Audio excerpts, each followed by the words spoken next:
ഇനി മരണത്തിന്റെ മുന്നൊരുക്കത്തിന്റെ ഭാഗമായി ഒരു മുസ്ലിം നിർബന്ധമായി കരുതേണ്ട, ഒരുക്കേണ്ട, ശ്രദ്ധിക്കേണ്ടതാണ് വസിയ്യത്ത് എന്ന് പറയുന്നത്.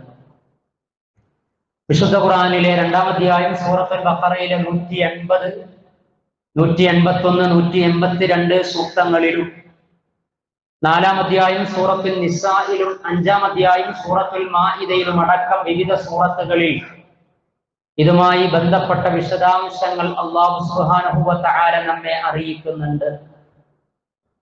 180-ാമത്തെ ആയത്തിൽ കുതിബ അലൈക്കും ഇദാ ഹളറ അഹദകുമുൽ മൗത്ത്, നിങ്ങളിൽ ആരെങ്കിലും മരണാസന്നനായി കഴിഞ്ഞാൽ അഥവാ മരണത്തിന്റെ മുന്നൊരുക്കത്തിന്റെ ഭാഗമായി നിങ്ങൾ പല കാര്യങ്ങളും ശ്രദ്ധിക്കുമ്പോൾ അതിൽപ്പെട്ട പ്രധാനപ്പെട്ട ഒരു കാര്യം ഇൻ തറക ഖൈറനിൽ വസിയ്യതു ലിൽ വാലിദൈനി വൽ അഖറബീന ബിൽ മഅറൂഫ് ഹഖ്ഖൻ അലൽ മുത്തഖീൻ, നിങ്ങൾ മരിച്ചു പിരിയുന്ന സമയത്ത് ഖൈർ യഅനി സമ്പത്താണ് ഉദ്ദേശിക്കുന്നത്.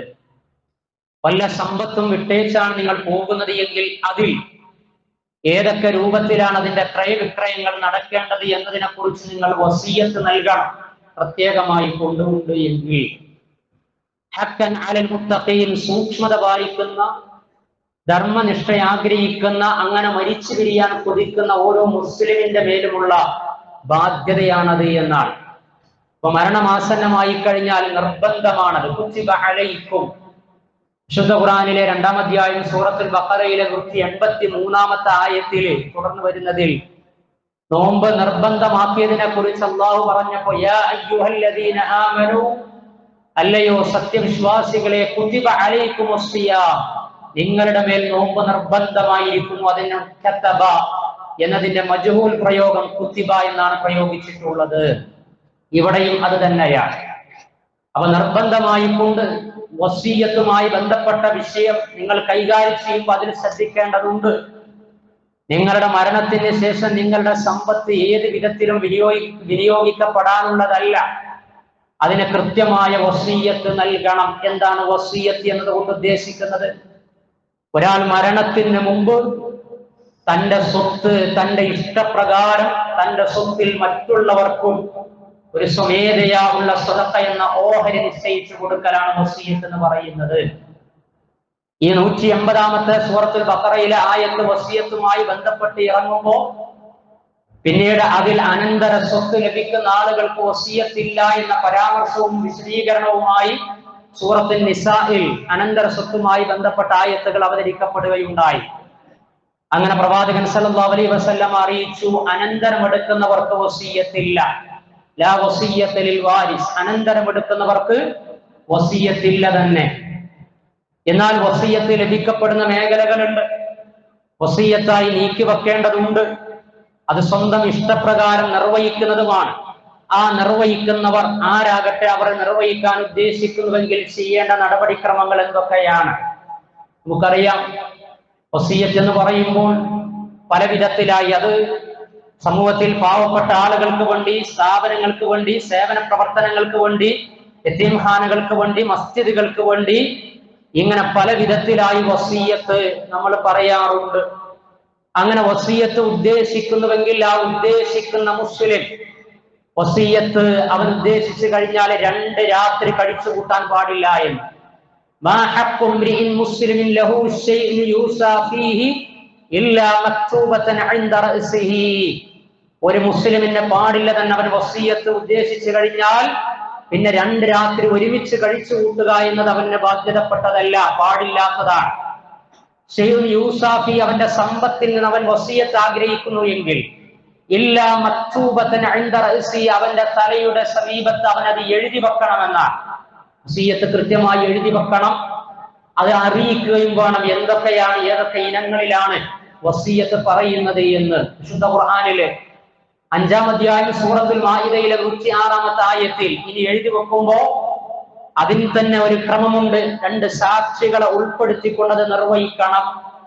യാ അയ്യുഹല്ലദീന ആമനൂ ശഹാദതു ബൈനിക്കും ഇദാ ഹളറ അഹദകുമുൽ മൗതു ഹീനൽ വസിയ്യ ഇത്നാനി ദവാ അദ്ലിൻ മിൻകും ഔ ആഖറാനി മിൻ ഗൈരിക്കും, അല്ലയോ സത്യവിശ്വാസികളെ, ഷഹാദത്തു ബൈനിക്കും, നിങ്ങൾക്കിടയിൽ സാക്ഷ്യം വഹിക്കപ്പെടണം. ഇദാ ഹദറ അഹദകുമുൽ മൗത്ത്, ആരെങ്കിലും നിങ്ങളിൽ ഒരുവൻ മരണാസന്നനായി കഴിഞ്ഞാൽ, ഹീനൽ വസിയ്യത, വസിയ്യത്തിന്റെ വിഷയത്തിൽ ഇസ്നാനി, രണ്ടുപേരുണ്ടാകണം. ദവാ അദ്ലിൻ, നീതിയുക്തമായി നിലപാട് സ്വീകരിക്കുന്ന രണ്ട് സാക്ഷികളെ കണ്ടെത്തണം, അറിയിക്കണം, രേഖപ്പെടുത്തപ്പെടണം. മിൻകും, നിങ്ങളിൽ നിന്നുള്ള, ഔ ആഖരീന മിൻ ഗൈരിക്കും, നിങ്ങളല്ലാത്തവരെയാണ് ലഭിക്കുന്നത് എങ്കിൽ അങ്ങനെയെങ്കിൽ അങ്ങനെയുള്ള രണ്ടുപേരെ കണ്ടെത്തണം, രേഖപ്പെടുത്തി വെക്കണം എന്ന് പറയാ. ഇതില്ലാത്തതിന്റെ പേരിൽ, ഈ നടപടിക്രമങ്ങൾ പാലിക്കപ്പെടാത്തതിന്റെ പേരിൽ സ്വത്തുമായി ബന്ധപ്പെട്ട് വസിയ്യത്തിന്റെ വിഷയത്തിൽ എന്തൊക്കെയാണ് ഇസ്ലാമിക സമൂഹത്തിൽ നടന്നുകൊണ്ടിരിക്കുന്നത്? പല ആളുകളും അങ്ങനെ ഒന്ന് പിതാവ് പറഞ്ഞിട്ടില്ല, മാതാവ് പറഞ്ഞിട്ടില്ല എന്ന് പറയാം. പിതാവിന്റെയോ മാതാവിന്റെയോ മരണത്തിന് ശേഷം സ്വത്തിന്റെ വസിയ്യത്തിന്റെ വിഷയത്തിൽ മക്കൾ കോടതി കയറിയിറങ്ങുന്ന എത്രയെത്ര റിപ്പോർട്ടുകൾ, വാർത്തകൾ സമൂഹത്തിൽ മഹല്ലുകളിലുണ്ട്.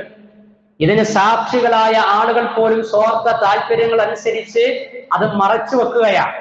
അത്തരത്തിലുള്ള ആളുകൾ ശ്രദ്ധിക്കണം. അടുത്ത സൂക്തം സൂറത്തുൽ ബഖറയിൽ, ഫമൻ ബദ്ദലഹു ബഅദമാ സമിഅഹു ഫഇന്നമാ ഇസ്മുഹു അലല്ലദീന യുബദ്ദിലൂന ഇന്നല്ലാഹ സമീഉൻ അലീം.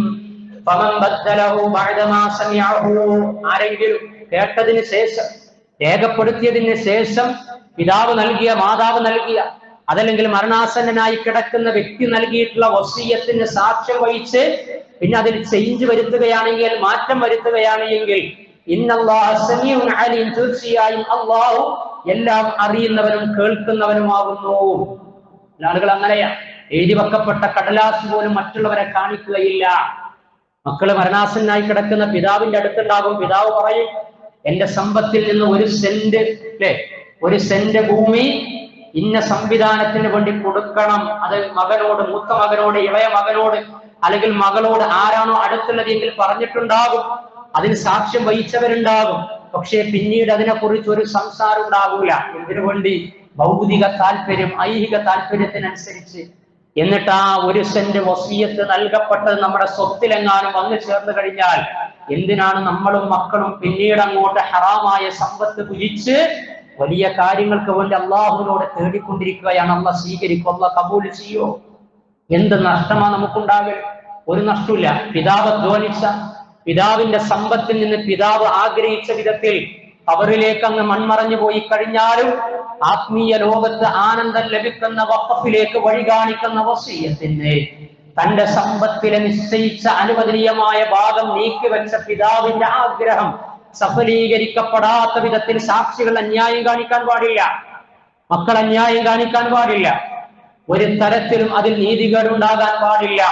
പക്ഷേ വസിയ്യത്ത് ചെയ്യുന്ന പിതാക്കന്മാർ ആരാണോ മരണാസന്നനായി കിടക്കുന്നവരും ശ്രദ്ധിക്കണം. എത്രയാ വസിയ്യത്ത് ചെയ്യേണ്ടത്, ധാരണയുണ്ടാകണം, അതിന്റെ രീതി ഓർമ്മ ഉണ്ടാകണം. ഇത് കൃത്യമായി സാക്ഷികൾ ഉണ്ടാകണം, രേഖപ്പെടുത്തി വെക്കണം. ആ രൂപത്തിൽ നിർവഹിക്കപ്പെട്ട് കഴിഞ്ഞാൽ തന്നെ വസിയ്യത്തുമായി ബന്ധപ്പെട്ട വിഷയത്തില് ഒരുവിധ പ്രശ്നങ്ങളൊക്കെ പരിഹരിക്കപ്പെടും. നീതി കാണിക്കുന്ന 2 സാക്ഷികൾ ഉണ്ടായി കഴിഞ്ഞാൽ കുടുംബക്കാർ വേണം തന്നെ പറഞ്ഞില്ല. അതാണ് മിൻകും, നിങ്ങളിൽ നിന്ന്. എന്നാൽ നിങ്ങൾക്ക് കോൺഫിഡൻസിൽ, ആത്മവിശ്വാസമില്ല. ആ രൂപത്തിൽ മക്കൾ, അതല്ലെങ്കിൽ കുടുംബത്തിലെ വേണ്ടപ്പെട്ടവർ, എന്റെ പരലോക മോക്ഷത്തിന്റെയും അനശ്വരദാനത്തിന്റെയും വിഷയത്തിൽ എന്റെ സമ്പത്തിന്റെ ഒരു ഓഹരി ഞാൻ വസിയ്യത്ത് പറയുമ്പോൾ അത് കൃത്യമായി നടപ്പിലാക്കപ്പെടും എന്നതിൽ നമുക്ക് ആത്മവിശ്വാസമില്ല എങ്കിൽ, നിങ്ങളെ കൂടെ ഇല്ലാത്ത, നീതി പാലിക്കുമെന്ന് നിങ്ങൾ വിചാരിക്കുന്ന 2 പേരുടെ സാക്ഷ്യത്തിന്റെ അടിസ്ഥാനത്തിൽ നിങ്ങൾ രേഖപ്പെടുത്തി വെക്കണം, അറിയിക്കണമെന്നാണ്. ഇനി വസിയ്യത്ത് ചെയ്യുമ്പോൾ അതിൽ അന്യായം കാണിക്കാൻ പാടില്ല, അക്രമം കാണിക്കാൻ പാടില്ല. ഈ വസിയ്യത്ത് ചെയ്യുന്ന ആള് മക്കളേതായാലും അങ്ങനെ ഇങ്ങനെയായി, അതല്ലെങ്കിൽ ഏതെങ്കിലും തരത്തില് അനന്തര സ്വത്ത് അനന്തരാവകാശികൾക്ക് ലഭിക്കുന്നതിന് തടസ്സം വരുന്ന രൂപത്തില് നിർണയിക്കപ്പെട്ട അളവിൽ കൂടുതലായി വസിയ്യത്ത് പറഞ്ഞു കഴിഞ്ഞാൽ അതിന് ഇസ്ലാമികമായി സാധുതയില്ല. അനന്തരാവകാശികൾക്കോ മറ്റുള്ളവർക്കോ ഉപദ്രവം ഉണ്ടാകുന്ന വിധത്തിലുള്ള വസിയ്യത്തിന് ഇസ്ലാം അംഗീകാരം നൽകിയിട്ടില്ല. എത്രയാണ് സമ്പത്തിൽ മാക്സിമം വസിയ്യത്ത് പറയാ? 3-ൽ 1 maximum. Saad bin Abi Waqqas റളിയല്ലാഹു അൻഹു സമ്പന്നനായിരുന്നു, ധനികനായിരുന്നു. രോഗശയ്യയിൽ കിടക്കുമ്പോൾ പ്രവാചകൻ സല്ലല്ലാഹു അലൈഹി വസല്ലമ സന്ദർശനം നടത്തി. സഅദ് റളിയല്ലാഹു അൻഹുവിന് ഒരു പെൺകുട്ടി മാത്രമാണുള്ളത്. സഅദ് ബിൻ അബി വഖാസ് റളിയല്ലാഹു അൻഹു പ്രവാചകൻ സല്ലല്ലാഹു അലൈഹി വസല്ലമയോട് പറഞ്ഞു, പ്രവാചകരെ, സമ്പത്ത് എമ്പാടുമുണ്ട്, എന്റെ സമ്പത്തിന്റെ 3-ൽ 2 ഞാൻ വസിയ്യത്ത് ചെയ്യാൻ തീരുമാനിച്ചിരിക്കുകയാണ് എന്ന്. ആ സമയത്ത് പ്രവാചകൻ പറഞ്ഞു, വേണ്ട സഅദേ, അത് ശരിയാവുകയില്ല. എങ്കിൽ എന്റെ സമ്പത്തിന്റെ പകുതി ഞാൻ വസിയത്ത് ചെയ്യാൻ ഉദ്ദേശിക്കുകയാണ്. വേണ്ട സഅദേ എന്ന് പറയാൻ. എങ്കിൽ എന്റെ സമ്പത്തിന്റെ 1/3 ഞാൻ വസിയത്ത് ചെയ്യാൻ ആഗ്രഹിക്കുകയാണ്. മതി സഅദേ, അത് തന്നെ ധാരാളമാണ് എന്ന് പ്രവാചകൻ സല്ലല്ലാഹു അലൈഹി വസല്ലം അറിയിക്കുകയാണ്. 1/3 മാക്സിമം 1/3, അതല്ലെങ്കിൽ 1/5, 1/6 എങ്ങനെയും ആകാം. അനന്തരാവകാശികൾക്കിടക്ക് ആ സമ്പത്ത് അനന്തരമെടുക്കുന്ന ആളുകൾക്കിടക്ക് പ്രയാസമുണ്ടാകാത്ത വിധത്തിൽ, എന്നാൽ തനിക്ക് പ്രതിഫലവും ലഭിക്കണമെന്ന നിയ്യത്തോടുകൂടി ഈ രൂപത്തിലാണ് ആ വസിയത്തിന്റെ അളവ് എന്ന് പറയുന്നത്. പക്ഷേ അതും പല ആളുകളും പ്രയാസപ്പെടുത്തുന്ന രൂപത്തിലാക്കി തീർക്കാറുണ്ട്. അവരും ശ്രദ്ധിക്കണം. കാരണം സഅദ് റളിയല്ലാഹു അൻഹുവിനോട് പ്രവാചകൻ പറഞ്ഞത്, നിന്റെ അനന്തരാവകാശികൾ യാചിക്കുന്നവരാക്കി അവരെ നീ വിടാതെ സമ്പന്നരാക്കി വിടുന്നതാണ് നിനക്ക് ഖൈർ എന്ന് പ്രവാചകൻ സല്ലല്ലാഹു അലൈഹി വസല്ലം സഅദിനെ അറിയിച്ചിട്ടുണ്ട്. ഞാൻ പറയുന്നത്, ഈ വസിയത്ത് ഈ രൂപത്തിൽ ഈ പറയും പ്രകാരം മരണാസന്നനായി കിടക്കുമ്പോ സാക്ഷികളെ മുൻനിർത്തി നമ്മുടെ പരലോക മോക്ഷം ആഗ്രഹിച്ചുകൊണ്ട് നമുക്ക് മുൻഗാമികൾ ചെയ്തതുപോലെ അള്ളാന്റെ മാർഗത്തിലെ പ്രീതി കാംക്ഷിച്ച് നിർവഹിക്കാവുന്നതാണ്. മുൻഗാമികളൊക്കെ അങ്ങനെ വസിയത്ത് നൽകിയിട്ടുള്ള ഭൂമിയിലാണ് ഇന്ന് ഇസ്ലാമികമായ പല വിദ്യാഭ്യാസ സ്ഥാപനങ്ങളും മസ്ജിദുകളും സംവിധാനങ്ങളും ഒക്കെ നിൽക്കുന്നത്.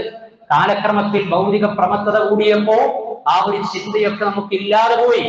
അതിന്റെ അടിസ്ഥാനത്തിൽ ഇസ്ലാമിക സമൂഹത്തിലെ അനശ്വരധാനങ്ങൾ പലപ്പോഴും അന്യം നിന്ന് പോകുന്ന ഉണ്ടാകാൻ പാടില്ല. നമുക്ക് നിരന്തരമായി പ്രതിഫലം ലഭിക്കുന്ന അവസരത്തെ നമ്മൾ ഉപയോഗപ്പെടുത്തണം. ഇനിയോ ആരെങ്കിലും ആ വസിയത്ത് നേരുന്നതിൽ വലിയ പ്രയാസങ്ങൾ, അതിന്റെ നേരത്തെ പറഞ്ഞതുപോലെ അതിന്റെ മാനദണ്ഡങ്ങൾ പാലിക്കപ്പെടാതെ പോയി. ഫമൻ ഖാഫ മിൻ മൂസിൻ ജനഫൻ ഔ ഇസ്മൻ ഫഅസ്ലഹ ബൈനഹും ഫലാ ഇസ്മ അലൈഹി ഇന്നല്ലാഹ ഗഫൂറുർ റഹീം. ഫമൻ ഖാഫ മിൻ മൂസിൻ, ഇനി വസിയത്ത് ചെയ്യുന്നവരിൽ ഏതെങ്കിലും തരത്തിലുള്ള ജനഫ് പക്ഷപാതിത്വം വന്നിട്ടുണ്ട്, ചായ്വ് വന്നിട്ടുണ്ട്, ഔ ഇസ്മൻ പാപം വന്നിട്ടുണ്ട്, അതിന് സാധ്യതയുണ്ട് എന്ന് വന്നു കഴിഞ്ഞാൽ മീഡിയേറ്റേഴ്സിന് മധ്യസ്ഥം വഹിക്കുന്ന ആളുകൾക്ക് ഫഅസ്ലഹ ബൈനഹും അത് നന്നാക്കി തീർക്കാവുന്നതാണ്. ചില തെറ്റിദ്ധാരണ കൊണ്ട്, അറിവില്ലായ്മ കൊണ്ട്, പിതാവിനെ തെറ്റിദ്ധരിപ്പിച്ചതുകൊണ്ട്, മാതാവിനെ തെറ്റിദ്ധരിപ്പിച്ചതുകൊണ്ട്, മരണാസന്നനായി കിടക്കുന്ന വ്യക്തിയെ സ്വാധീനിച്ചുകൊണ്ടൊക്കെ ചില വസിയത്തുകളും കാര്യങ്ങളും ഒക്കെ ഉണ്ടാകും. അതിൽ പക്ഷപാതിത്വം വരാൻ സാധ്യതയുണ്ട് എങ്കിൽ അത് ബോധ്യപ്പെട്ട് കഴിഞ്ഞാൽ ഫഅസ്ലഹ ബൈനഹും നീതിപരമായി വിഷയം കൈകാര്യം ചെയ്യുന്ന മധ്യസ്ഥന്മാർക്ക് അത് നന്നാക്കാവുന്നതാണ്. ഫലാ ഇസ്മ അലൈഹി, അതിൽ പാപമില്ല. ഇന്നല്ലാഹ ഗഫൂറുർ റഹീം, അല്ലാഹു സുബ്ഹാനഹു വ തആല അങ്ങേയറ്റം പൊറുക്കുന്നവനും കരുണാനിധിയുമാകുന്നു.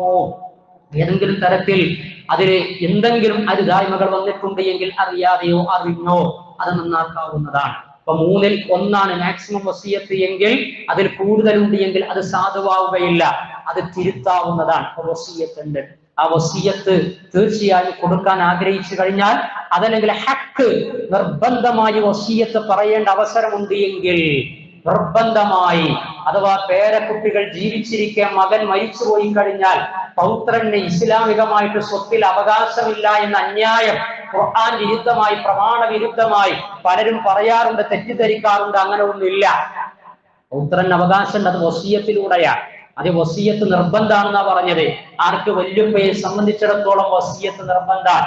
മകൻ മരിച്ചു, മകന്റെ മക്കളുണ്ട് എങ്കിൽ ആ വല്യുപ്പ ആദ്യം നിർവഹിക്കേണ്ടത് 2 രാത്രികൾ ഒരുമിച്ച് പോകാൻ പാടില്ല എന്നാണ്. അഥവാ വസിയത്തായിക്കൊണ്ട് ആ പേരക്കുട്ടികൾക്കുള്ള സമ്പത്തിന്റെ നിർണയം നടത്തിയതിന് ശേഷമല്ലാതെ ഉറങ്ങാൻ പാടില്ല. ഇബ്നു ഉമർ റളിയല്ലാഹു അൻഹു പറയാ, ബുഖാരി മുസ്ലിം റിപ്പോർട്ട് ചെയ്ത 2 രാത്രി ഒരുമിച്ച് കിടക്കാൻ പാടില്ല എന്ന ഹദീസ് പ്രവാചകൻ ഞങ്ങളെ പഠിപ്പിച്ചതിന് ശേഷം, ഞങ്ങളത് കേട്ടതിന് ശേഷം ഞാൻ എല്ലാ രാത്രിയും എന്റെ വസിയത്ത് രേഖപ്പെടുത്തിയതിന് ശേഷമല്ലാതെ ഉറങ്ങാറില്ല. ഇബ്നു ഉമർ റളിയല്ലാഹു അൻഹു എല്ലാ രാത്രി രേഖപ്പെടുത്തിയതിന് ശേഷം അല്ലാതെ ഉറങ്ങാറില്ല. പ്രയാസം. 2 സാക്ഷികളെ വിളിച്ചു വരുത്തി പേരക്കുട്ടികൾക്ക് ഞാനിത് വസിയത്തായി ഇന്നത് നൽകിയിട്ടുണ്ട് എന്ന് അറിയിച്ചു കഴിഞ്ഞാൽ എത്ര ലളിതമാണ്. സ്വാഭാവികമായി അനന്തര സ്വത്തിൽ ലഭിക്കുന്നത് നിർണയിക്കപ്പെട്ട അളവാണ് എങ്കിൽ മകൻ മരിച്ച മകൻ മരിച്ച ആ മകന്റെ കുട്ടികൾ അഥവാ ആ പേരക്കുട്ടികൾ, അനാഥ കുട്ടികൾക്ക് അവർ വളർന്നു വരുന്നതിനനുസരിച്ച് അനന്തര സ്വത്തിന്റെ അടിസ്ഥാനത്തിൽ ഇത്രയേ ലഭിക്കുകയുള്ളൂ എങ്കിൽ വസീയത്തിലൂടെ മാനുഷികമായ പരിഗണന പോലും പിതാമഹൻക്ക് വല്യുപ്പക്ക് കൊടുക്കാനുള്ള ഒരു സാധ്യതയും ഇസ്ലാം ആ ഒരു നിയമത്തിൽ വെച്ചിട്ടുണ്ട്. അങ്ങനെയാണ് മാനുഷികമായിട്ടാണ് ആ വിഷയത്തെ സമീപിക്കേണ്ടത്. ഇസ്ലാമിക സമൂഹം അത് ചെയ്യുന്നുണ്ടോ ചെയ്യണില്ലേ, അതിന് കോടതി കയറുണ്ടോ ഇല്ലേ എന്നുള്ളതിന് വിധിവിലക്ക് ബാധകല്ല. അപ്പൊ അതിപ്പോ നിക്കാഹിന്റെ വിഷയത്തിലും കല്യാണത്തിന്റെ വിഷയത്തിലും പല ആചാരങ്ങളുടെ വിഷയത്തിലും ഇസ്ലാമിക സമൂഹം വിധികൾ ലംഘിക്കുന്നുണ്ട്, അല്ലെ, നിയമങ്ങൾ ലംഘിക്കുന്നുണ്ട്. അതിന് ഇസ്ലാമിന്റെ വിധിവിലക്കുകളിലെ പഠിച്ചിട്ട് കാര്യമില്ല. അള്ളാഹ് പറഞ്ഞ കൽപ്പനകളും നിർബന്ധങ്ങളും അതിൻ്റെതായ രൂപത്തിലും സമയത്തിലും പാലിക്കപ്പെടുമ്പോ ഒരു പ്രയാസവും ഒരു വിഷയവും ഉണ്ടാവുകയില്ല. അതുകൊണ്ട് മരണത്തിന്റെ മുന്നോടിയായി, മരണത്തെ മുഖാമുഖം കാണുന്ന സമയങ്ങളിൽ, അതിന്റെ ഒഴുക്കങ്ങളിൽ സമ്പത്തുമായി ബന്ധപ്പെട്ട വസീയത്ത് അതിൻ്റെതായ ഉത്തരവാദിത്തത്തിൽ നിർവഹിക്കേണ്ട ബാധ്യത സമ്പത്ത് കൈകാര്യം ചെയ്യുന്ന ഓരോരുത്തർക്കുമുണ്ട്. അല്ലാഹു സുബ്ഹാനഹു വ തആല ആ ബാധ്യതയിൽ വീഴ്ച വരുത്താതെ സമ്പത്ത് വീണ്ടും ഉപയോഗപ്പെടുത്തുന്നവർക്കും ആ സമ്പത്ത് വിട്ടേച്ചു പോകുന്നവർക്കും അഥവാ നമുക്കുമൊക്കെ ഏറ്റവും ഹൈറായ വിധത്തിൽ അത് കൈകാര്യം ചെയ്യാനുള്ള തഖ്വ, സൂക്ഷ്മത, ഹഖ് എന്ന ബോധം നിലനിർത്തി പെരുമാറാകട്ടെ.